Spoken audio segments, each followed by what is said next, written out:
tayo magsimula sa umagang ito, atin po munang banggitin ang ating panunumpa sa mga oras na ito. Sabay-sabay po nating basahin, ako ay narito ngayon upang mag-aral ng salita ng Diyos.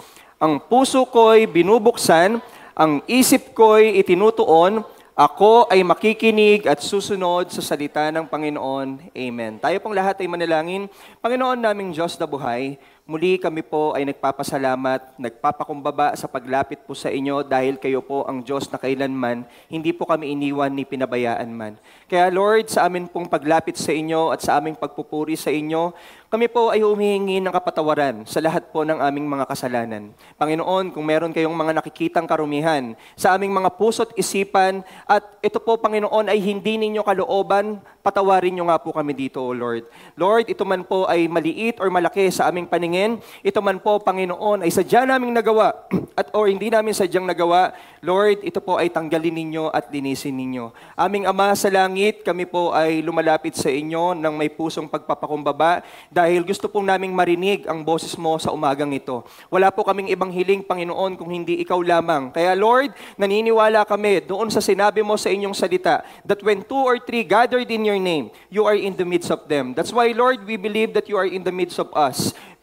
Nahihipuin ang aming puso at isipan. And Lord, sa amin pong pag-aaral ng inyong salita, ako po ay ilagay niyo lamang sa inyong likuran. Ikaw na nga po, Panginoon, ang makita nila, ang liwanag mo, Panginoon, ang magningning, at ang boses mo, Panginoon, ang kanilang marinig. We offer you, Lord God, everything because of what you did on the cross. Lord, salamat po, dahil sa ginawa mo sa krus ng Kalbaryo, kami po ay nagkaroon ng buhay na walang hanggan. At dahil, Panginoon, sa lahat ng inyong pangako na inyong tinutupad, at dahil sa inyong muling pagkabuhay, kami po ay tumutungtong ng matibay sa pananampalataya namin sa inyo. We offer you everything, Lord God, and we offer you the highest glory. In the name of Jesus Christ we pray. Amen and amen. Tayo pong lahat, mga kapatid, ay makakaupo na po. Minsan na po bang nasubok ang ating pasensya, mga kapatid? Minsan na po bang nasubok ang pasensya ninyo? Maaaring kaninang umaga or kahapon or nung mga nakaraang araw or mga nakaraang linggo, maaaring nasubok po ang pasensya po natin. Alam niyo po, kaninang umaga, bago po ako pumunta rito, madalas kapag ako po ay pumupunta sa church, bumibili po ako ng iced coffee sa McDonald's. And chine-check kong maigi kung doon sa drive-thru ng iced coffee ay kung hindi mahaba ang pila, ako ay pipila at bibili ng iced coffee. Alam niyo, kaninang umaga, wala namang pila. Pero merong isang sasakyan na nakapila doon. So pumila ako, bibili ako ng iced coffee. Ine-expect ko matatapos siya ng 1 minuto. Ine-expect ko matatapos siya ng 2 minuto. Alam niyo po, tumagal ng ilang minuto ang pagpila ng sasakyan sa pagbili ng kanyang mga pagkain. Sinubok agad ang pasensya ko. Minsan po ba, mga kapatid, sinubok na ang pasensya nyo? Di ba, maaaring mga kapamilya natin, sinusubok ang pasensya natin. Maaaring katrabaho natin, sinusubok ang pasensya natin. Maaaring mga kaibigan, maaaring churchmate, or maaaring yang katabi mo ngayon, kakasubok lang ng pasensya sa'yo. Alam niyo po, mga kapatid, ang pagpapasensya ay isa sa pinakamahirap na i-develop na fruits of the Holy Spirit. Di ba alam natin that patience is one of the fruits of the Holy Spirit. And it is actually one of the hardest fruits na mahirap i-develop. Kasi tayo bilang isang tao, meron talaga tayong natural emotions kapag merong mga circumstances na nag-i-irritate sa atin. Kapag merong mga circumstances na hindi kaaya-aya sa atin. Alam mo, natural sa atin na hindi magkaroon ng pasensya. Pero, mga kapatid, according to the Bible, if we believe the Lord, our God, with all our hearts, magkakaroon talaga tayo ng bunga. And this is the fruits of the Holy Spirit na pagpapasensya. Alam niyo po, bilang isang Kristiyano at bilang isang tao na sumusunod sa Diyos, patience is not optional.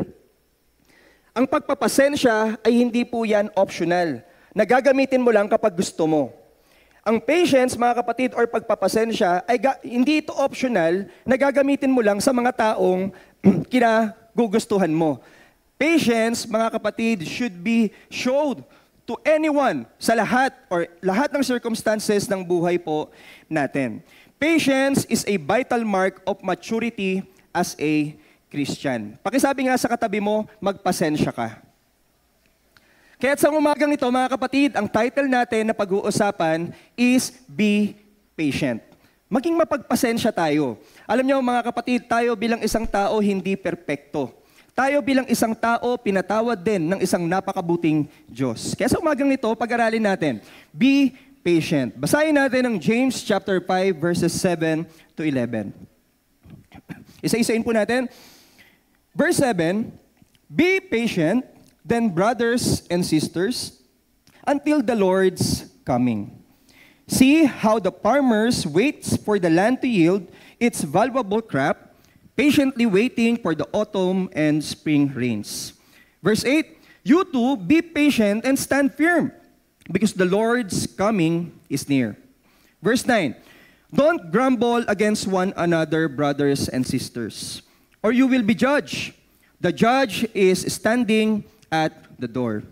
Verse 10, brothers and sisters, as an example of patience in the face of suffering, take the prophets who spoke in the name of the Lord. As you know, we count as blessed those who have persevered. You have heard of Job's perseverance and have seen what the Lord finally brought about. The Lord is full of compassion and mercy. Alam niyo po, napakaganda ng sulat ni James sa mga Kristiyano, sa lugar po nila. Bakit, mga kapatid? Kasi alam niyo po, nung time na yan, nung siya po ay nagsulat ng letter na yan, ang mga sinulatan niya po ay nakakaranas ng different suffering ng buhay po nila. At ilan sa kanila nakakaranas po ng persecution. At ilan sa kanila, mga kapatid, hindi tinatrato ng tama. At dahil hindi tinatrato ng tama, posible na ang kanilang pasensya ay hindi po maipakita. At posible, mga kapatid, na sila ay sumabog at hindi maipakita ang pagiging Christ-like sa buhay po nila. Alam niyo po, mga kapatid, sa message na to, meron lamang isang pinatutunguhan at ang sentro ng message na to, mga kapatid, is to be patient because God sees you. And to be patient when God sees you because the Lord is coming soon. Naniniwala ba kayo na malapit nang dumating ang Diyos?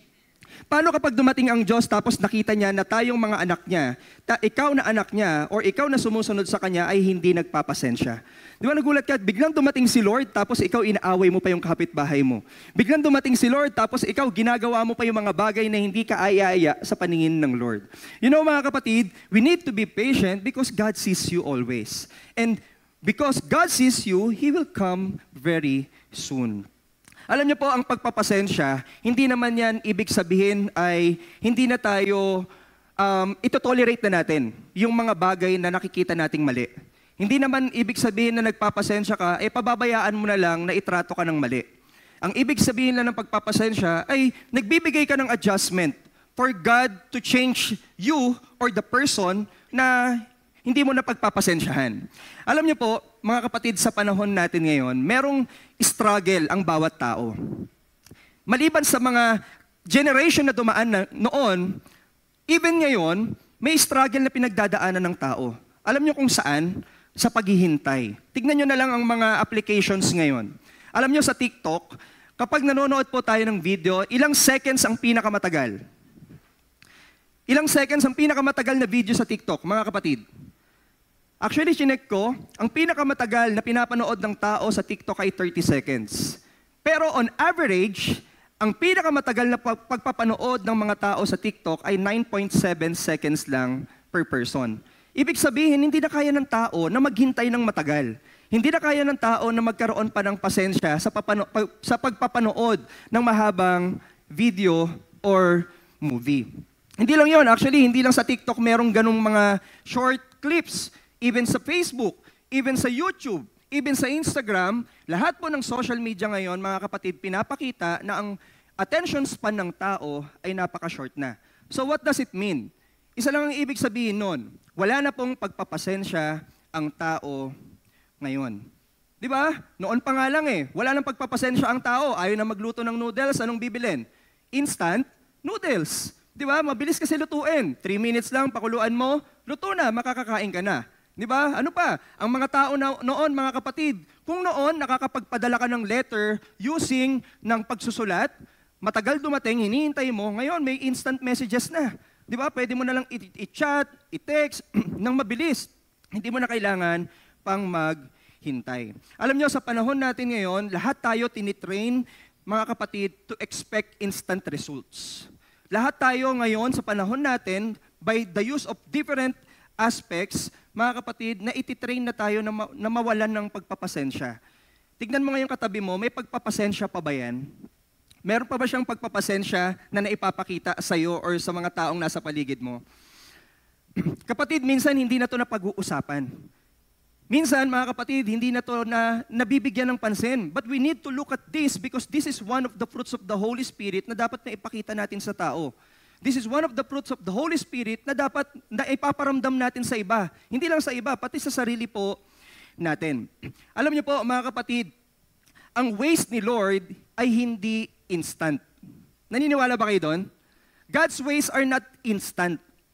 Kaya nga minsan, mga kapatid, pag nagpipray tayo, hindi naman instant binibigay sa iyo kagad ni Lord. May tamang time si Lord. At ang gusto ni Lord, kaya hindi niya binibigay instantly yung mga panalangin natin because His ways are perfect and purposeful. Di ba? Ang way po ni Lord ay perfect. Hindi katulad natin. Hindi lang basta instant. Laging perfect at hindi delayed at hindi late ang ways po ng Lord. So mga kapatid, kung meron kayong ipinapanalangin, wag nating madaliin si Lord. Di ba? Wag nating madaliin. Lord, nananalangin ako, 1 linggo na. O 1 linggo pa lang naman na. Lord, nananalangin ako, 1 buwan na. O 1 linggo pa lang naman na. Lord, nananalangin ako, 1 taon na. O 1 taon pa lang naman na. Bakit hindi natin hintayin? Kasi ang ways ni Lord ay perfect at bibigay niya sa tamang panahon ang kanyang mga ipinangako po sa atin. Di ba? Parang isang ano po yan eh. Parang isang pagtatanim ng buto. Sino po dito sa atin ang mahilig magtanim sa kanilang mga tahanan? For sure, marami sa atin. Lalo na nung pandemic. Di ba nung pandemic, dati hindi naman talaga mga plantito at plantita. Pero nung dumaan ng pandemic, nagulat ka.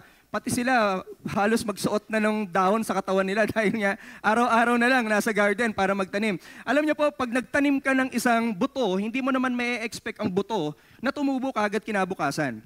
Di ba? Pag nagtanim ka ng buto, hindi mo naman may expect kagad ang buto na kinabukasan na magbibigay kagad ng bunga sa'yo. Tama po ba? Ang buto na yan, kailangan mong hintayin. Ang buto na yan, kailangan mong hintayin na magbunga sa takdang panahon. Ang buto na yan, kailangan mo diligan, kailangan mong paarawan, minsan pa nga kailangan mong kausapin para lang magbigay sa'yo ng bunga at tumubo ito ng maayos. Diba? Ganun po ang buhay natin. Kailangan natin ng pagpapasensya. Hindi instant ang buhay. Kailangan po nating i-practice ito. Pastor, anong ibig sabihin ng pasensya na binanggit ni James dyan? Alam niyo po, nung sinearch ko ito sa original language niya, sa Greek word, ang ibig sabihin po ng patience is makrotumia. Makrotumia. Na ang ibig sabihin ay makros, ibig sabihin long, mahaba. And tumia means temper. Ibig sabihin mahabang pagpapipigil. Di ba? Mahabang pagpipigil. Hindi lang basta mahabang ugali or mahabang emosyon. Hindi. Talagang magpipigil ka ng napakahaba para maipakita mo ang iyong pagpapasensya. Ganun daw ang ibig sabihin nun. So, Pastor, ibig sabihin ba nun talagang hindi na ako magsasalita? Pastor, ibig sabihin ba nun, hayaan ko na lang na dumating ang panahon na sasabog na lang ako bigla? Minsan may nagtanong sa akin, paano yun? Kapag puro na lang pagpapasensya ang ibibigay mo, hindi ka na lang ba magsasalita? Baka magkaroon ka na ng sama ng loob. Di ba? Baka naman magkaroon ka ng atake sa puso. Di ba? Ang ibig sabihin lang noon, mga kapatid, na mahabang pagpipigil, hanggat kaya mong ibigay ang compassion and love, ibigay po natin. Pero kung kinakailangan ng i-correct and i-rebuke, that's the time na i-correct natin. That's the time na i-rebuke natin. Hindi naman ibig sabihin, i-contain mo na lang lahat sa'yo. Hindi naman ibig sabihin, ilalagay mo na lahat sa puso mo hanggang sumabog, atakin ka na lang sa puso.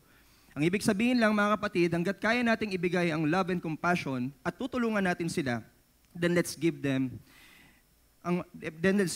itong fruits of the Holy Spirit na to. Ang ibig sabihin lang din, mga kapatid, ng long temper is not easily angered. Yung hindi ka basta nagagalit. Di ba? Onting pagkakamali lang, nabasag niya yung plato habang maghuhugas siya, na hindi niya naman sinasadya, wag mo nang sigawan. Tulungan mo na lang. At sabihin sa kanya na sa susunod, ingatan mo na lang. Di ba? Hindi ka basta nagagalit. Actually, yun din ang utos ni James Sa James chapter 1, di ba? Wag ka basta magagalit. Di ba? Wag kang basta-basta magsasalita ng kung ano, nang hindi naman niya sinasadya. Di ba? Mga kapatid, you will not easily angered. Isa pa, You will not quickly discourage. Kapag ang ibig sabihin po ng long temper, ng macrothumia, is you're not quickly discouraged. Nakita mo na hindi umayon sa kagustuhan mo yung nangyayari sa iyo ngayon, hindi ka basta na-discourage. Binibigyan mo ng pagpapasensya. Nakita mo yung pinagpipray mo hanggang ngayon, hindi pa rin nagbabago. Matagal na siyang ganyan, yung ugali niya, ganyan pa rin. Hindi ka basta na-discourage kasi meron kang long temper. Nagkakaintindihan po tayo? Gising pa po ba tayo? Magsabi nga po ng amen ang gising pa. Alam nyo, ang tao na merong totoong pagpapasensya, sila po yung mga taong hindi basta-basta napipressure. Sila po yung mga taong hindi basta-basta napipressure. Bakit? Halimbawa na lang, mga kapatid, meron po akong isang kakilala na medyo na late sa pagtatapos ng pag-aaral. Tapos yung mga kaibigan niya, nagtapos na ng pag-aaral, and siya, nag-aaral pa rin. Sabi niya, hindi ko kailangan ma-pressure. Bakit? Kasi pwede naman akong humabol. Hindi ko kailangan ma-pressure. Kasi pwede naman ako mag-aral at makagraduate din katulad nila. Di ba? When you have true patience, mga kapatid, you have strength under pressure. Meron ka bang strength under pressure? Pag napipressure ka ba, napapanik ka? Pag napipressure ka ba, nagagalit ka? Pag napipressure ka ba, mga kapatid, hindi mo na maintindihan yung emosyon mo na para kang sasabog? If you have true patience, and napapractice mo ito, praise God. If you have true patience, at napapakita mo to, praise God. Pero kung sa tingin mo, kulang ka sa pagpapasensya, I think this is the time to develop it. This is the time na palaguin ito because it will give us strength under pressure. So, Pastor, ano yung mga matututunan natin dito sa pinag-aaralan natin ngayon? So to be patient, mga kapatid, is to be patient with yourself. Alam niyo, naniniwala ako minsan tayong tao, wala nang pagpapasyensya sa sarili natin. Totoo yun. Bago ang ibang tao, sa sarili mo na natin, wala tayong pagpapasensya. Kaya ka nga sumasabog eh. Kasi wala kang pagpapasensya sa sarili mo. Kaya ka nga nagagalit sa ibang tao kasi ikaw mismo sa sarili mo, wala kang pagpapasensya. Hindi mo kayang kontrolin ang sarili mo, kaya ito napapasa mo sa iba. Alam niyo po, sabi sa James 5:8, sabi dito, you also be patient. Ikaw din mismo, maging mapagpasensya ka. Establish your hearts. I-establish mo daw yung puso mo ng sarili mo. Sa sarili mo, bago mo ito maipakita, i-establish mo muna yung pagpapasensya sa'yo. Bakit? Because you cannot give what you do not have. You cannot give what you do not have, mga kapatid. Alam niyo po, lahat tayo dito gustong lumago. Amen po ba? Sino dito ang hindi gustong lumago? Magtaas ka ng kamay. Sino dito ang gustong lumago at magtagumpay sa buhay? Amen. Lahat naman tayo, mga kapatid. Tama po ba? Alam niyo po, many times, hindi naman lahat ng gusto natin para lumago at magtagumpay ay nangyayari. Hindi naman lahat ng gusto natin na pinagplanuhan ay naaayon dun sa sitwasyon ay nangyayari. Pag hindi nangyari ang gusto natin, minsan nagkakaroon na po tayo ng discouragement. At dahil doon, sasabihin natin, hindi ko naman pala talaga kaya. Hindi ko naman pala talaga, wala naman pala talaga akong alam. Hindi naman pala ako matalino, bakit pa ako magpapatuloy? Alam niyo mga kapatid, you have to be patient with yourself. You know why? Kasi kung hindi man nangyari sa ngayon yung gusto mo, kung hindi man nangyari sa ngayon yung plano mo, baka sa susunod mangyari yon. Baka sa susunod, mga kapatid, is matupad. Alam niyo po, many times, our biggest critic is ourselves. Naniniwala ba kayo doon? Madalas, at mas maraming pagkakataon, ang biggest critic natin sa buhay, sarili natin. Minsan ho, mga kapatid, nung ako po ay nag-aaral, meron akong isang classmate na napakatalino. Sobrang talino. Kaya lang, mga kapatid, merong isang bagay na nagbibigay hadlang sa kanya para maipakita yung talino niya. Alam niyo kung ano yon? Nahihiya siya. Alam niyo kung ano yon? Natatakot siya. Sabi ko, paano mo naman nasabi yan?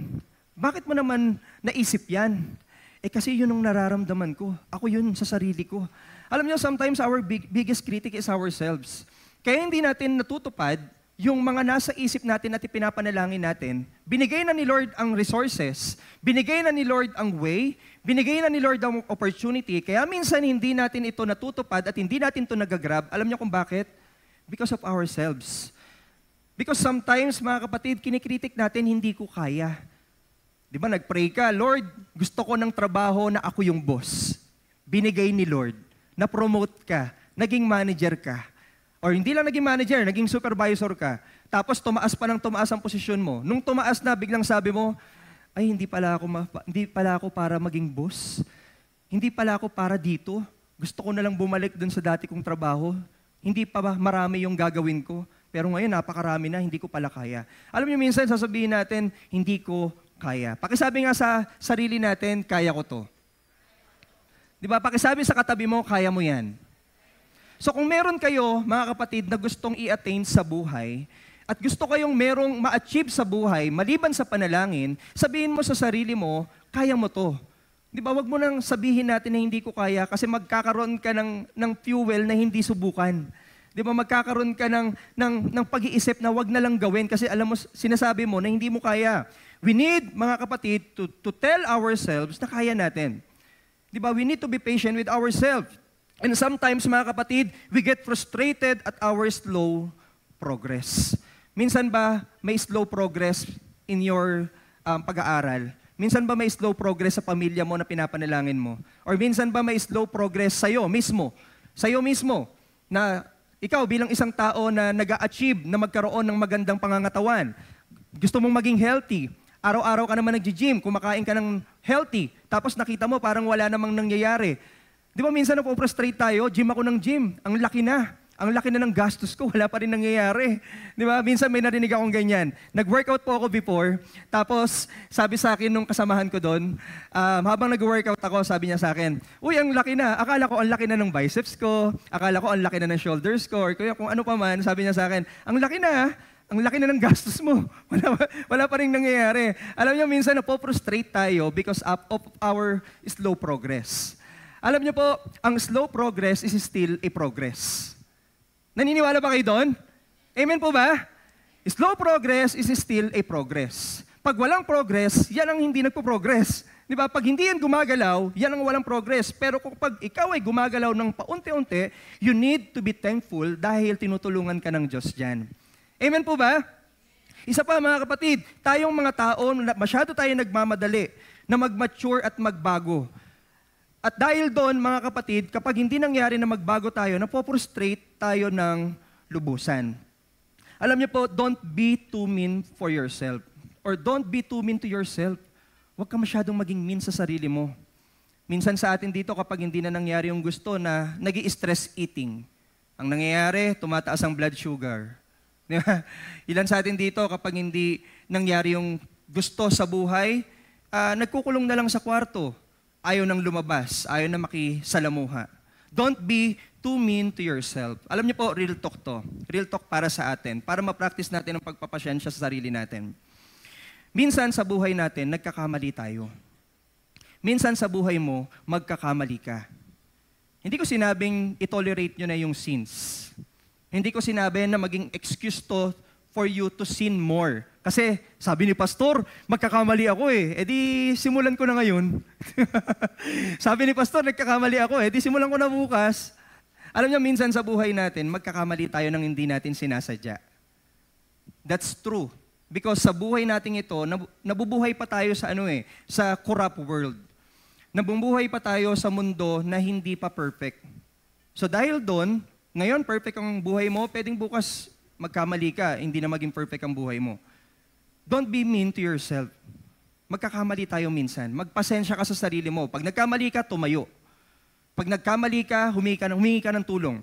Pag nagkamali ka, mga kapatid, dahil sa kasalanan or kung ano pa man yung aspect ng buhay mo na nagkamali ka, tuloy ulit. Gawin ulit.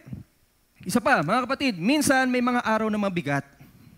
Hindi araw-araw magaan yung pakiramdam.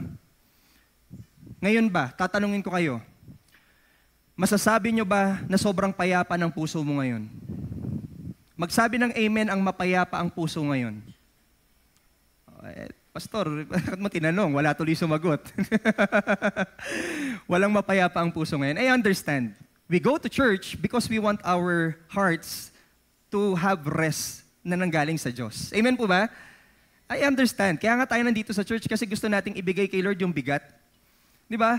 Hindi araw-araw may payapa ang puso. May mga pagkakataon at baka mga dalas nga, araw-araw mabigat ang puso. Pero wag sana tayong sumuko. Wag tayong sumuko, tayo ay tumayo ulit at magpatuloy. Hindi lang yun, mga kapatid, hindi mo laging mararamdaman na may nangyayari sa iyong paglago. Hindi talaga lagi. Pero may slow progress. Mga kapatid, kailangan nating maunawaan na sa buhay nating ito, sabi nga sa Biblia, mga kapatid, ay merong panahon at there's a season and there's a time for everything. If right now, hindi pa nangyayari yung mga bagay na pinapangarap at gusto mo, baka susunod mangyari na yan.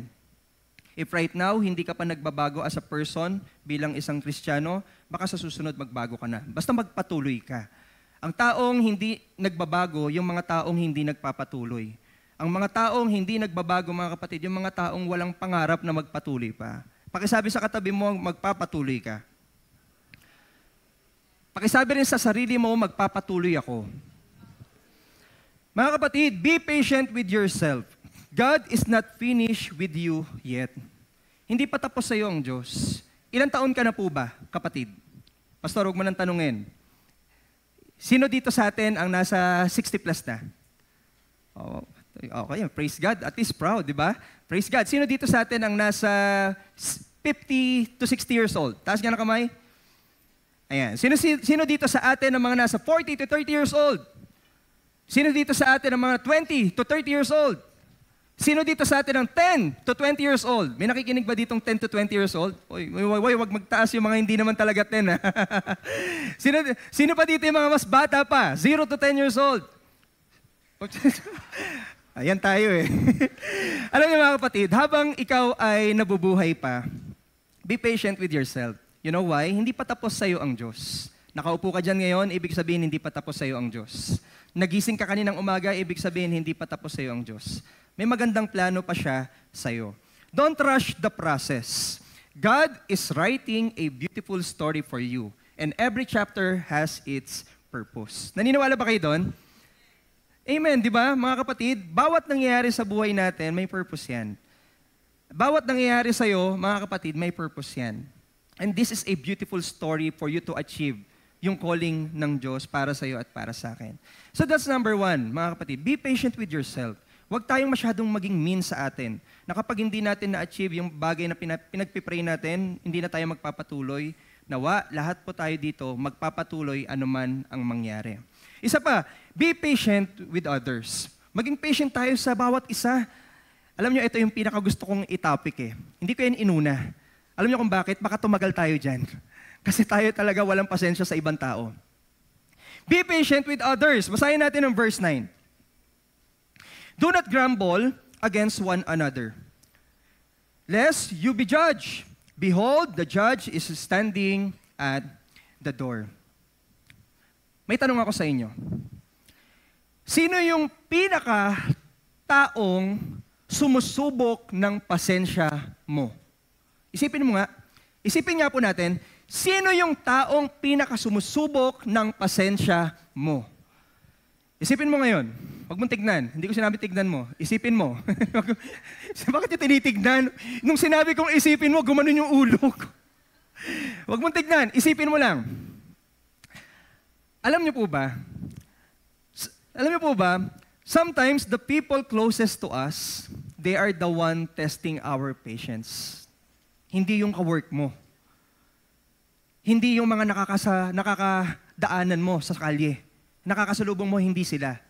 The people closest to us, they are the one who's testing our patience the most. Sino yung mga yon? Your family members. Number one, kung ikaw ay may asawa, asawa mo. They are the number one who will test your patience. That's true. Pagkagising pa lang sa umaga, ititest na niya ng patience mo, maniwala ka. Di ba? Magsabi nga ng amen. Oh, di ba? Sumagot, may mga asawa. Totoo. Hindi lang yon, mga kapatid.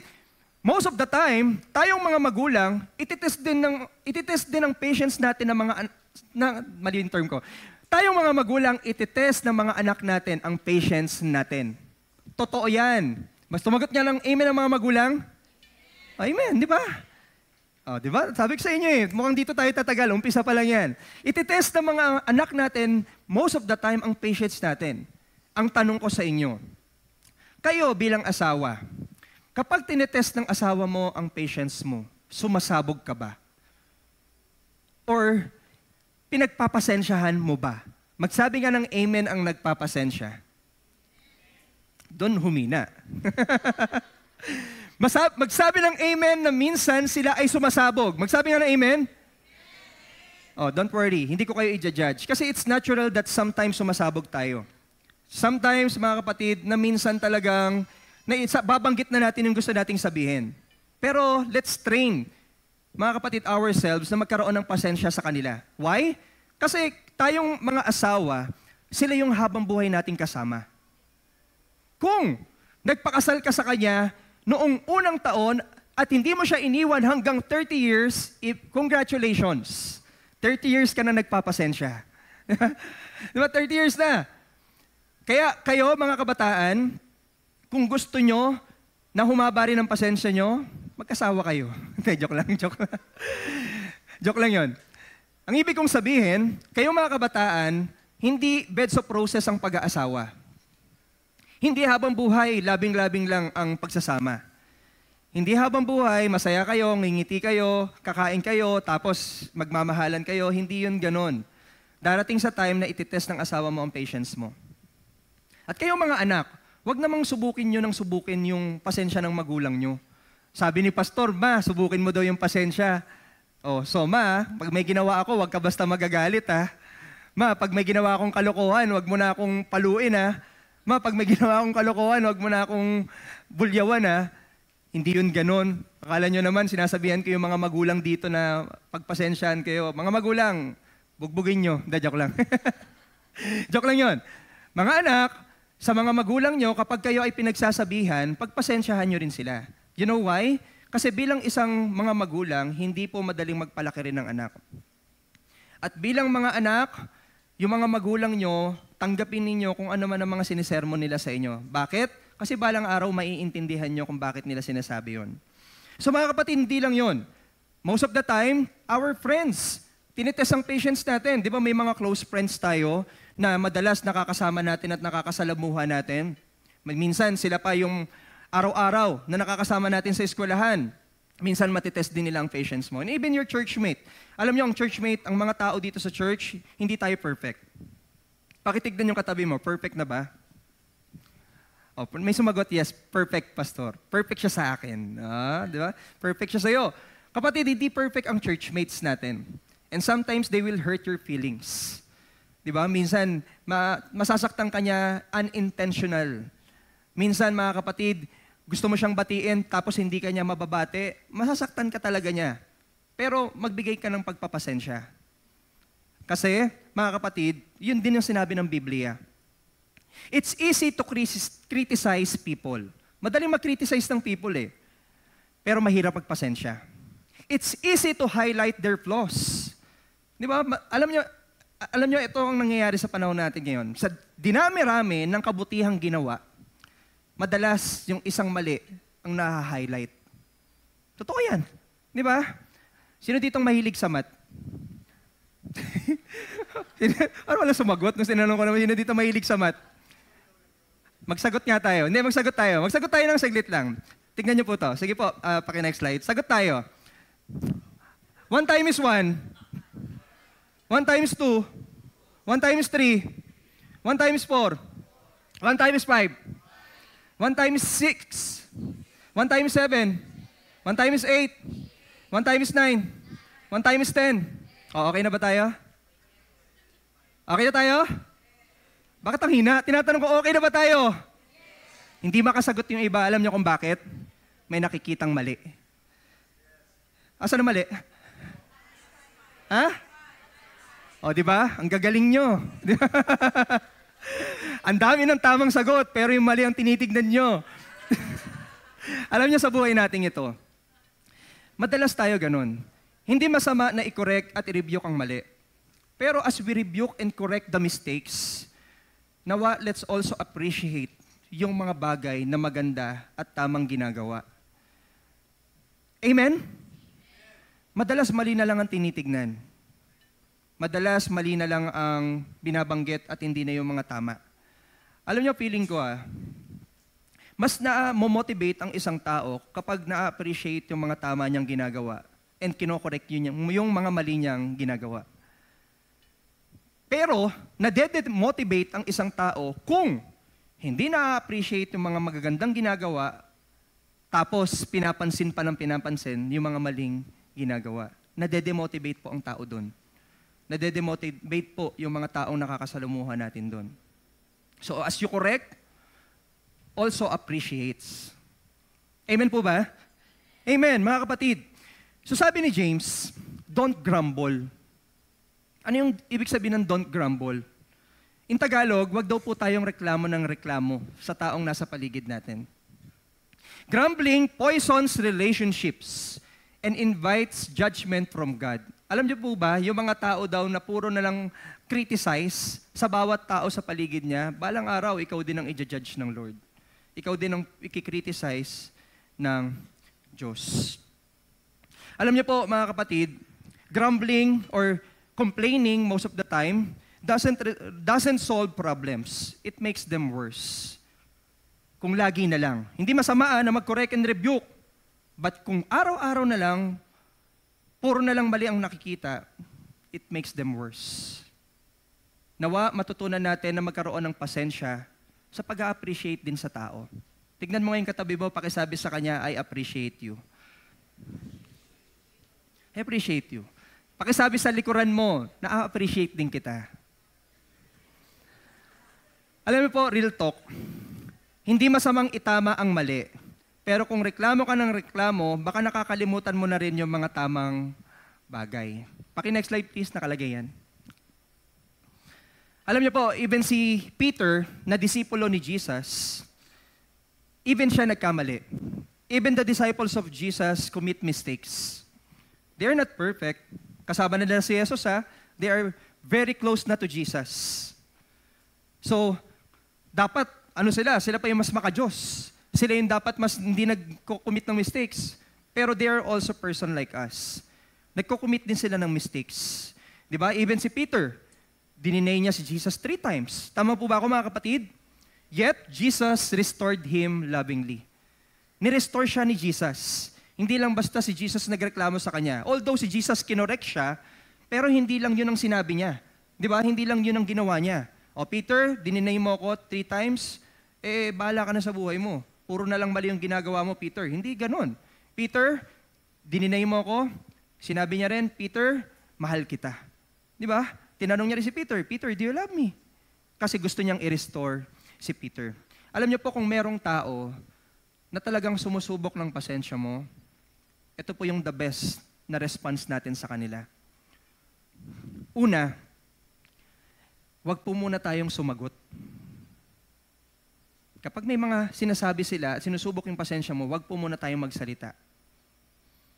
Mahirap to gawin, pero I challenge you na gawin nyo to.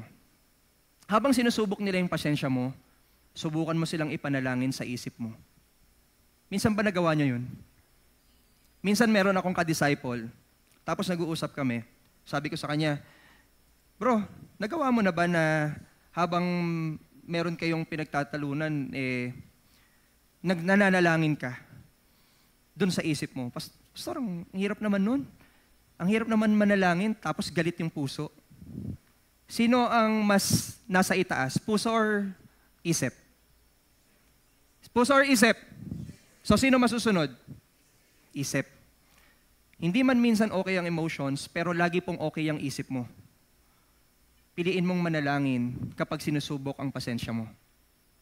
Amen po ba? Amen, mga kapatid. Instead of complaining about others' weaknesses, pray for them. Alam niyo po, people grow at different paces. Hindi pare-pares ang growth natin. Ikaw, ngayon, nag-grow ka. Yung kakilala mo, hindi ba basta nag-grow? Or yung mahal mo sa buhay, hindi basta nag-grow. Ikaw, nag-grow ka na. We have different paces of growth, mga kapatid. Be a builder, not a breaker. Let's help them. Let's build them, not break them. Speak life, not death. Mga kapatid, Tayo bilang isang tao na nagpapasensya sa iba, speak life, not death. Sino po dito sa atin ang takles? Yung kapag galit, lahat ng masasakit na salita, sinasabi na. Di ba? Hindi niya naman sinasabi noon na pangit ka, biglang nasabi niya na pangit ka nung nag-away na kayo. Di ba? Hindi ka naman niya sinasabihan ng mga masasakit na bagay noon. Biglang, nung nagalit na, ang sakit na. Tumatagos na hanggang puso yung sinasabi niyang masasakit na salita. Kapatid, speak life, not death. Because words can build or words can hurt. Isa pa, mga kapatid, choose grace, not grudges. Let's choose grace. Kung ang Diyos nga, alam niyo po mga kapatid, kaya ako ito sinasabi, kung ang Diyos nagbigay ng grace at mahabang pasensya sa'yo, ikaw pa na hindi nagbibigay ng mahabang pasensya sa ibang tao. Sino po ba tayo? Hindi natin kaparehas ang Diyos. Hindi po tayo kasi, wala po tayong kapangyarihan katulad niya. So sino tayo para hindi magbigay ng pasensya? Huwag mong mahalin ang galit mo. Ipanalangin mo. Huwag mong mahalin yung inis mo. Ipagdasal mo. Huwag mo mahalin, mga kapatid, yung mga bagay na hindi magandang nakikita mo. Ipanalangin po natin yan. So, be patient with the other people. Be patient with others. Isa pa, mga kapatid, maliban dito, ano po yung una natin? Be patient with yourself. Be patient with the other people. Pangatlo, mga kapatid, be patient under God's timing. Anong ibig sabihin nito? Ito naman yung mga panalangin natin sa mga buhay natin sa Diyos. Be patient under God's timing. Basahin natin in James chapter 5, verse 7. See how the farmers waits for the precious fruit. Patiently waiting until the Lord's coming. See how the farmer waits for the land to yield its valuable crop, patiently waiting for the autumn and spring's rains. Kung paano po ang isang magsasaka naghihintay sa tubo ng kanyang mga itinanim, tayo rin po maghintay sa mga bagay na ating ipinalangin. Madalas sinasabi natin to, Lord, kailan? May mga ipinapanalangin ba kayo kay Lord na tinanong nyo, Lord, kailan? Kailan darating ang answered prayer? Lord, kailan gagaling yung sakit ko? Marahil, ilan sa atin dito may mga dinaramdam na sakit. At tinatanong natin ng Diyos, Lord, kailan? Kailan darating ang kagalingan ko? Kailan darating ang sagot mo? Yes, nasagot mo sa panalangin ko. Lord, kailan matatapos ang problema ko? Matatapos ba ang problema? One by one matatapos. Pero sa buhay na to, laging may problema. Darating talaga na may problema sa buhay. But James, mga kapatid, points us to wait like a farmer. Gusto po ni James, mga kapatid, na mag-wait tayo katulad ng isang magsasaka. Because a farmer plants only the seed. A farmer waits through seasons. And a farmer trusts the rains will come even if they seems delayed. Ang farmer po ba ang nagbibigay ng bunga sa kanyang tinanim? Ang farmer po ba ang nagbibigay ng ulan para tumubo, para sa kanyang itinanim? Ang farmer po ba, mga kapatid, although tayo ang nagdidilig, pero kapag walang tubig, sa mga lugar na walang masyadong tubig, farmer po ba ang nagbibigay ng tubig at ulan? Hindi. Diyos pa rin. Farmer po ba ang nagbibigay ng different seasons? Hindi. Diyos pa rin. So what does it mean? We are not the boss of our time. We are not the boss of our time. God is. Siya po ang boss natin. Amen po ba? Ang Diyos po ang boss ng oras natin, hindi po tayo. Waiting doesn't mean inactivity. It means trusting while working. Waiting doesn't mean inactivity. It means trusting while working. Ang paghihintay po, mga kapatid, at pagpapasensya dun sa pinapanalangin natin sa Diyos, sa timing niya, hindi naman ibig sabihin wala na tayong gagawin. Di ba nagpipray ka kay Lord na magkaroon ka ng magandang grades? Ipapanalangin mo lang ba na magkaroon ka ng magandang grades? Hindi. Kailangan mong mag-aral ng maigi. Di ba? Mag-aaral ka pa rin. Ipagpipray mo lang ba na i-provide ni Lord lahat ng needs nyo dahil siya ang may-ari ng lahat? Hindi. Kailangan mo pa rin magtrabaho.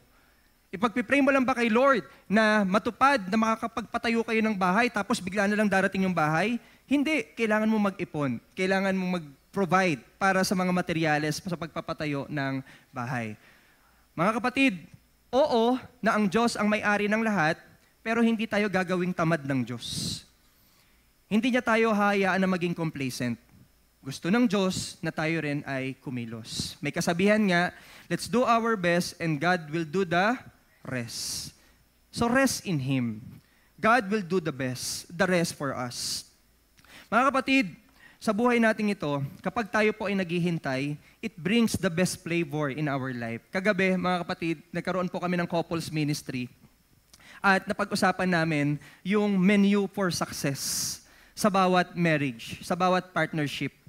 Maraming menu na shinare po yung mga couples. Marami silang shinare na mga tips kung paano po nagiging success ang kanilang marriage and partnership. Alam niyo po, mga kapatid, sa buhay natin ito, kapag isa sa mga menu natin to have success sa buhay natin bilang isang Kristiyano is to wait sa gusto ng Diyos para sa atin. Because it brings the best flavor in our life. So what will we do, Pastor? As we wait under God's timing, as we have patience in God's timing, trust God's perfect timing. God may not show up early, but He will never be late. Hindi po siya maaga, pero hindi rin siya late. So ano ang timing ng Diyos? Tamang-tama lang. Perfect. Minsan hindi mo ina-expect, pero that's the perfect time for you to receive yung mga panalangin mo sa Diyos. And while you wait, mga kapatid, stay faithful. Maging faithful po tayo. Stay hopeful and stay surrendered. Kasi minsan, habang naghihintay tayo, we do our own actions na, hindi na natin hinihintay ang Diyos. Habang naghihintay tayo, mga kapatid, hindi na tayo nagsusurrender kay Lord. Ginagawa na natin yung gusto lang natin. And while you wait, stay surrendered. Isuko mo pa rin lahat sa Kanya. You are not in charge of the seasons, God is. He is in charge of everything. So let's focus to be patient under God's timing. So mga kapatid, sa umagang ito, mapagpasensya ka ba? Pakitanong ngayon katabi mo, mapagpasensya ka ba? Kung i-rate natin ang sarili natin from 1 to 10, kung i-rate natin ang sarili natin, 1 to 10, mapagpasensya ka ba? 10 is the highest, 1 is the lowest. What is our score? Sino dito ang 1 to 5? Magsabi lang ng silent amen. Sino dito ang 1 to 5? Praise God. At least madedevelop. Sino dito ang 5 to 8? 6 to 8? Praise God. Madedevelop pa rin. Sino dito ang hindi umabot sa 10? Magsabi ng amen. O, di ba lahat tayo? Ang hina nga eh. Sino dito ang hindi umabot sa 10? Di ba, mga kapatid, walang makakaabot sa atin ng perfect, pero pwede nating ma-develop.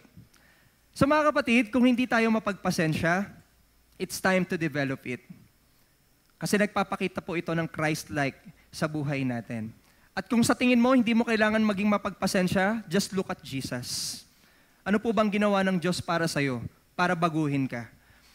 Ano po bang ginawa ng Diyos na pagpapasensya para marating mo yung kinalalagyan mo ngayon? Ano po ba yung ginawa ng Diyos na pagpapasensya para ma-attain mo yung mga pangarap mo? You know, God is so good. Amen? God is good? God is good? And all the time? God is good all the time, and all the time, God is good. Lagi siya nagbibigay ng pagpapasensya sa'yo. Lagi siya nagbibigay ng pagpapasensya sa akin. So let's be patient with yourself. Be patient with others. And let's be patient under God's timing. So, as our conclusion, mga kapatid, patience is a daily choice. Patience is a daily decision. Hindi lang po siya basta optional. Decision po yan. You need to be patient with yourself because you're still learning. Natututo pa po tayo. Marami pa tayong kakaining bigas. Marami pa tayong pagdadaanan. Be patient with yourself because you're still learning. Be patient with others because they're still growing. And let's be patient under God's timing because God is still working. Alam niyo ang kagandahan sa paghihintay sa timing ng Diyos. sa pagbabago sa tao at sa pagbabago sa atin, meron dalawang bagay yan. May good news at bad news. Anong gusto nyo mauna? Good news muna. Alam nyo po, ang good news sa pagpipray natin sa mga gusto natin sa buhay, sa ibang tao at sa atin, God is working. God is working behind the scenes. Ang bad news, alam nyo kung ano? Hindi nyo alam kung kailan. Pero, ang maganda pa rin, ang Diyos ang kumikilos. Amen po ba? And according to James chapter 5 verse 11, the Lord is full of compassion and mercy. Next slide please. Wala na. Hindi ko na. Ayan, so according to James chapter 5 verse 11, the Lord is full of compassion and mercy. He is patient with you. So, let's continue to practice this. Let's continue to remind ourselves with this because mga kapatid, hindi lang tayo ang nag-glorify. Nag-glorify din po ang Diyos. Pag nakita ng ibang tao na mapagpasensya ka, nag-glorify po ang Diyos. Tayo pong lahat ay saglit na manalangin. Panginoon naming Diyos, maraming salamat po sa umagang ito. Salamat, Panginoon, sa pagpapasensya mo sa amin. Salamat, Panginoon, dahil kahit na hindi kami deserve to experience your patience, kahit hindi kami deserve to experience your goodness, kahit hindi kami deserve, Lord God, to experience everything from you, but still, pinaranas mo pa rin ang pagpapasensya mo. Kaya Lord, nagpapasalamat kami sa inyo dahil unang-una, ikaw po ang nagbigay ng halimbawa ng pagpapasensya. Kaya Lord, tulungan nyo kami na ang aming mga puso ay mapuno ng grace sa tao. Na ang aming puso ay magkaroon ng grace sa aming sarili. Na ang aming puso, Panginoon, ay mapuno ng pagmamahal na nagmumula sa iyo at maibibigay namin to sa iba. Salamat po aming Panginoon. Ino-offer po namin sa inyo ang aming sarili. Ino-offer po namin sa inyo ang aming buhay. Ino-offer po namin sa inyo ang aming mga pangarap at ino-offer po namin sa inyo ang lahat ng bagay na aming pong mga kakaharapin pa. Salamat po aming Jesus dahil sa ginawa mo sa krus ng Kalbaryo. At salamat po aming Jesus dahil sa iyo nagkaroon po kami ng buhay na walang hanggan. At salamat, Panginoon, dahil sa buhay namin ito, kami po ay mayroong pag-asa na magbabago po kami patungo sa kalooban nyo. We offer you the highest praises, Lord God, the highest honor, the highest glory. In the name of Jesus Christ we pray. Amen and amen.